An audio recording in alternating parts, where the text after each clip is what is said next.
There's nobody here yet, but I'm gonna talk anyway. So here I am, Advent, day 1, first cocktail of 24 cocktails, and I am definitely crazy for doing this, but here you go. Hi, Ryan Long. Hello. So the first cocktail I'm doing for my Advent calendar of cocktails is something that I'm surprised I haven't done yet, because I'm doing a cherry bakewell, a chocolate cherry bakewell martini cocktail. I don't know what we're going to call it. So we've never done anything with cherry, which is bizarre because I don't know if you all know, but the founder and creator of all things Loxley, hi Matt Rake, howdy, his surname is Cherry, and we've never used cherry as an ingredient of anything that we've launched. I think that's going to change, but for tonight I'm going to use some cherry liqueur in the cocktail to create this cherry bakewell, chocolate cherry bakewell. So the ingredients are, we're using 2 of our products. We are using our very special Old Tom. Because there are 3 liqueurs in this, I wanted to use something strong that had that solid, hi Sandra, that solid juniper ginny flavor. And it goes with my brand new VSOT t-shirt. Very special, very strong. Then we are also using our, where is it? Our cacao nib liqueur. Hi cousin. Our cacao nib liqueur and our VSOT, and then to give it that classic cherry bakewell flavor, we are using some amaretto di Serrano, the best kind of amaretto, and then we are using, now, people mispronounce this all the time, but I have Italian roots, so I'm going to say it correctly, maraschino. It's not maraschino, because in Italian, CH is K, and C alone, followed by a soft vowel like E, is Ch. It's opposite. So our Morocello is C-E-L-L-O. Maraschino is with a C-H-K. So, and garnished with Luxardo maraschino cherries. So those are all the ingredients. It's going to be a stirred down cocktail because there's no juices, no sugars, nothing that needs to be shaken up. So really stirring it down with ice, and it's going to be a really, it gives it a really nice mouthfeel. It doesn't aerate it. It doesn't, it still combines everything beautifully, but it doesn't give it that aeration because a really smooth mouthfeel when you stir down an all booze cocktail. They are the best cherries, Sandra. So we are going in. I have tweaked this so many times. I think I finally got it right. So I'm not making one for John tonight because after this I'm going to be trying tomorrow's cocktail out for him. So 40 milliliters of VSOT. I brought a second bottle home just in case John was joining me for one. Almost down to that, but we have backup into the mixing glass. And then, oh no, it was supposed to be 35. It was a little too much of that last night. So we're going down to 35, sorry. There are going to be mistakes in 24 days. Might as well start it with one.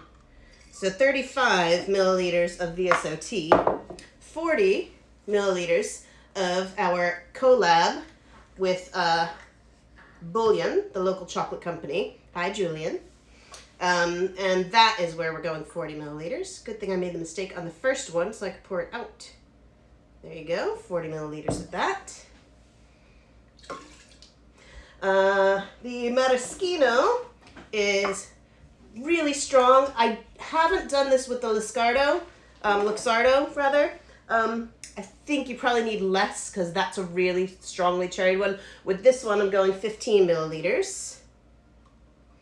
I'm going to look at the front of that. 15, drop more. All right. And lastly, our Amaretto di Serrano. This is a drink that my mother thinks she doesn't get drunk on. Do you ever have one of those nights that you can drink all night and for some reason you don't feel the effects? That happened to my mom one night on Amaretto. So she thought she could do it again. She couldn't do it again. And this one, 12.5. So just slightly over 10 per cocktail. This is a great one to have on your shelf. If you like almond, just a little bit of this in a lot of cocktails just adds that really nice nutty flavor. We can forgive you to use 1 ounce measures to approximately, yes. This actually has milliliters right down the side. It's really good. I love this. It's ugly but beautiful. All right, so that's everything in, and I'm going to get some ice. Hi, kid.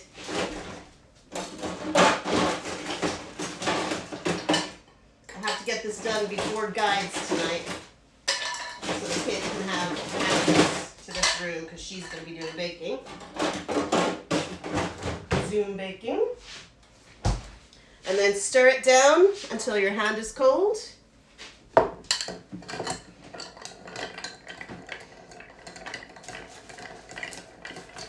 Hi, Martin.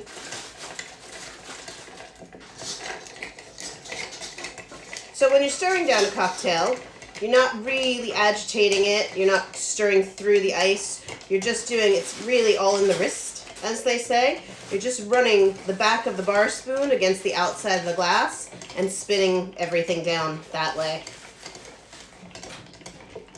It's getting there. Oh yeah, that's nice and cold.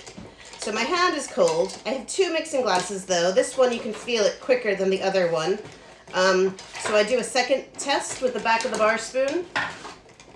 So I stir it down, then I take the back of the bar spoon and I feel how cold it is and give it a little taste.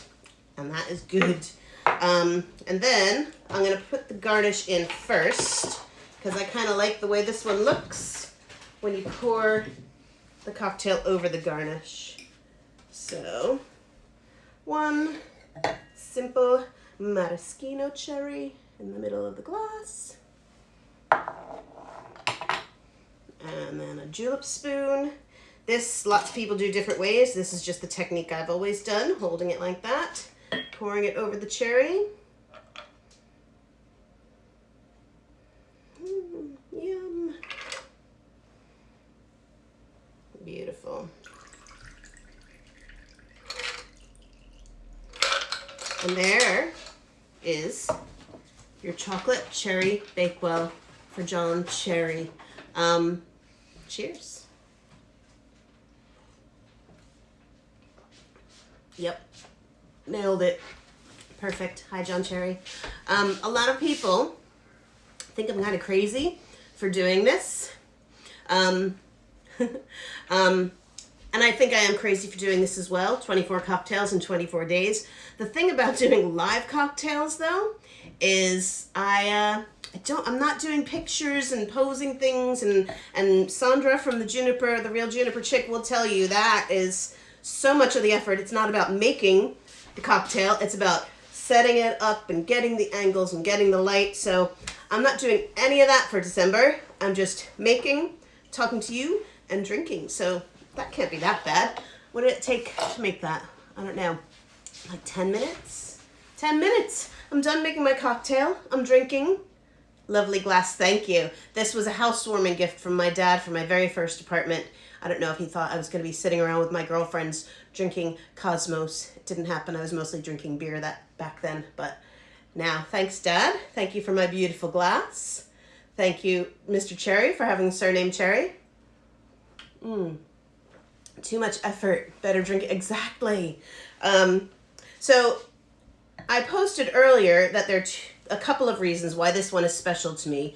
You can watch it on replay, KGB. Bjorn, I don't know how to pronounce that. I'm really sorry.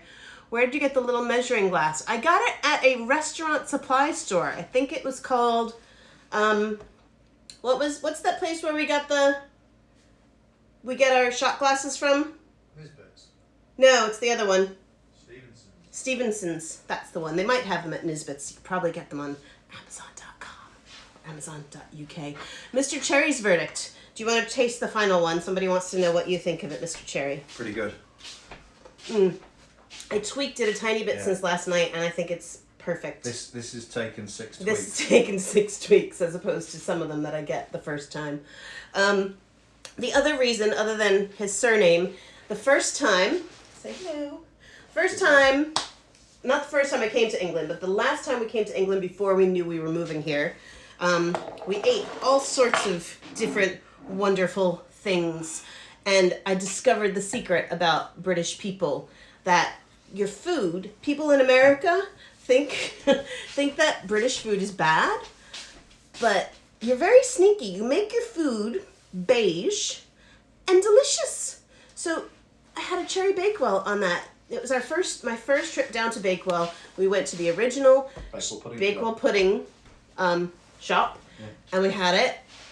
And it was probably one of the best things I have ever tasted. I was instantly a convert, and I did not think I was going to like it. Looking at it, I thought it was going to be meh. And my brother-in-law stood there watching me take the first bite. And I made that face that you make the first time you have a cherry Bakewell. And it was unbelievable. So I learned that beige does not mean bad. And then a year later, they threw me a birthday party, and everybody dressed in beige, and all the food was beige. And it was absolutely beigey delicious. So there we go. Does anybody have any questions? You're what? You're taking that? One more thing. I think I'm going to be joined at some point in the next 23 days by Tom Gilliford again, because last week, I don't know if you tuned in, do the face. Last week, I will, sometime. Last week, we made this bottle of gin. Well, not this one, but a different one with these ingredients for Tom Gilliford of Great British Bake Off Season 7. And we are going to make peanut butter and jelly versus scone with clotted cream. No contest. Absolutely. Scone, clotted cream. Do you say scone or scone? So at some point in the next 23 days, Tom and I will be doing another cocktail at least once. I'll probably be doing a couple of guest cocktails with other people. I think that Em from the Gin to My Tonic may join me again. But for now, tonight, it's the Cherry Bakewell.